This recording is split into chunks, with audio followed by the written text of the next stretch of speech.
여러분 안녕하세요. 파란TV의 정예재입니다. 오늘은 다시 지난해 한국에서 네트워크 마케팅 업체 매출 순위 9위를 차지한 PM의 공정거래위원회 자료를 살펴보겠습니다.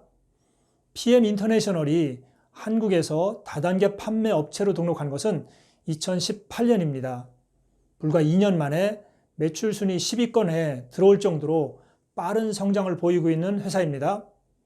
한국 PM에 관한 누적된 자료가 별로 없어 PM의 마케팅 방향을 파악하기는 아직 이른 상태입니다. 이제 막 한국에서 다단계 판매업체로 출발을 했고요. 다단계 판매업으로 출발할 초기에는 공정위 데이터들도 일관성 없이 큰 변화를 보이는 회사들이 많기 때문입니다. 그렇지만 현재 나와 있는 한국 PM의 공정위 자료를 살펴보는 것은 한국 PM의 규모와 상태를 이해하는 데 도움은 될 것입니다. 따라서 한국 PM의 2년치 자료를 중심으로 설명을 드리겠습니다. PM은 1993년에 설립된 독일 회사로 룩셈부르크에 본사를 두고 있습니다. PM이라는 이름은 프리미엄이라는 단어에서 유래되었는데요. 프리미엄의 첫 알파벳 P와 마지막 알파벳 M을 따서 PM이 되었다고 합니다. PM은 전 세계 40여 개 국가에 진출해 있고요. 가족 경영 회사로 주식 비상장 회사입니다. PM은 건강기능식품과 화장품을 판매하고 있는데요. PM의 제품은 모두 독일에서 생산하고 있다고 합니다. PM의 보상 구조는 기본적으로 유니레벨 방식을 취합니다. 다이렉트 셀링 뉴스가 2020년 4월에 공개한 자료에 의하면 PM은 세계 직판 시장에서 매출 순위 13위를 기록했습니다. 2019년 자료에서 24위였던 점을 고려하면 글로벌 시장에서도 빠르게 성장하고 있음을 알 수 있습니다. 이제 한국 PM의 2019년 공정거래위원회 자료를 살펴보겠습니다. 한국 PM의 2019년 연간 매출액은 903억 원입니다. 불과 10억 원 차이로 8위를 한 시너지의 뒤를 쫓고 있네요. 등록사업자는 10만 명이고요. 이 가운데 2019년 한 해 동안 수당을 받은 사업자는 2만 3천 명으로 등록 사업자의 23%가 수당을 받았습니다.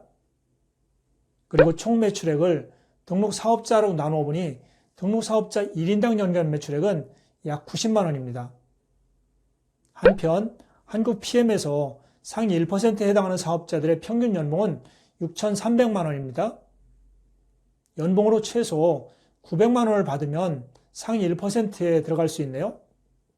PM에서 월급 80만 원 정도 받았다면 상위 1%에 들어갔다고 보시면 됩니다. 전체 수당 가운데 상위 1% 사업자들에게 지급된 수당의 비율은 47% 정도입니다. 그리고 상위 1에서 6%에 속하는 사업자들의 평균 연봉은 670만 원입니다. 상위 6% 사업자들이 받아간 수당의 비율은 전체의 72%이고요. 한국 PM에서 2019년에 연봉으로 1억 원 이상 받은 사업자는 총 36명입니다. 이제 PM의 2018년 자료와 2019년 자료를 비교해 보겠습니다. 앞서 말씀드린 대로 한국 PM의 역사가 짧아 누적 공정위 자료가 2년치밖에 없습니다. 이들 자료를 비교하는 것은 큰 의미는 없지만 한국 PM의 마케팅에서 볼 수 있는 대강의 특징을 파악하는 것으로 만족해야 할 것입니다. PM이 한국에서 다단계 판매 업체로 등록한 것은 2018년 8월 30일입니다.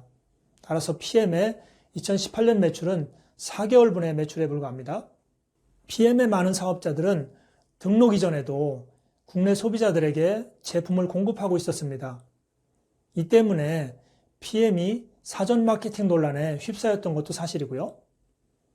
PM이 한국에서 다단계 판매 업체로 등록할 당시 어느 정도의 매출을 갖고 있었다는 것을 감안해서 살펴볼 필요가 있습니다. PM 사업자들의 1인당 매출액은 2018년도보다 2배 이상 뛰었고요. 수당받은 판매원의 비율도 2배 가까이 올랐습니다. 상위 1% 사업자들의 평균 수당도 50% 가까이 올랐네요. 상위 사업자들에게 지급된 수당의 편중률은 2018년과 2019년이 비슷하게 나타나고 있습니다. 이런 사실들로 볼 때 앞으로 PM의 총 매출액이 늘어난다 해도 PM의 마케팅에 큰 변화가 없는 한 이후로 공개될 PM의 자료에서도 1인당 매출액, 수당받은 사업자의 비율, 상위 사업자들의 평균 연봉, 상위 사업자들에게 지급된 수당의 편중률은 2019년도와 크게 다르지 않을 것으로 예상됩니다. 이제 PM의 공정거래위원회 자료를 업계 전체와 그리고 상위 8개 회사와 비교해 보겠습니다. PM의 사업자 1인당 연간 매출액은 업계 전체와 상위 8개 회사 평균의 중간 정도로 많이 높지 않고요. 수당받은 사업자의 비율도 업계와 상위 8개 회사의 중간 정도로 적당한 수준이라 할 것입니다. 상위 사업자들의 평균 연봉은 업계 평균과 비슷하지만 상위 8개 회사보다는 낮은 것으로 나타납니다. 수당의 상위 편중률은 업계나 상위 8개 회사의 평균보다 많이 낮은 편입니다. 수당이 상위 사업자들에게 집중되어 있지 않다는 것을 의미하는 것으로 바람직한 상태라 할 것입니다. 수당의 상위 편중률이 너무 높으면 중간 이하의 사업자들이 불리합니다. 반면에 수당의 상위 편중률이 너무 낮으면 상위 사업자들의 평균 연봉이 너무 작아지기 때문에 사업의 매력이 떨어집니다. 보상제도의 합리성이 떨어진다는 것이죠.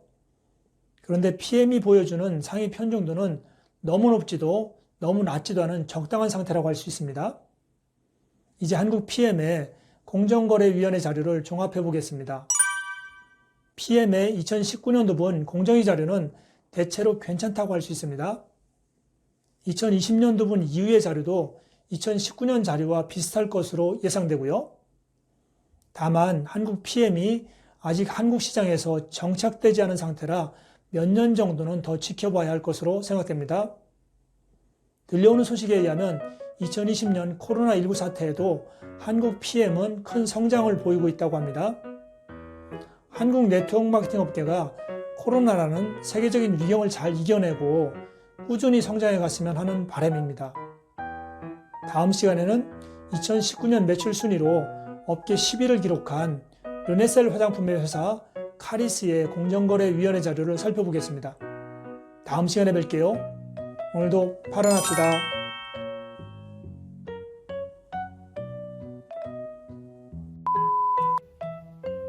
또 하라고 구독과 좋아요, 알림, 댓글 됐습니까? 여러분 부탁드립니다.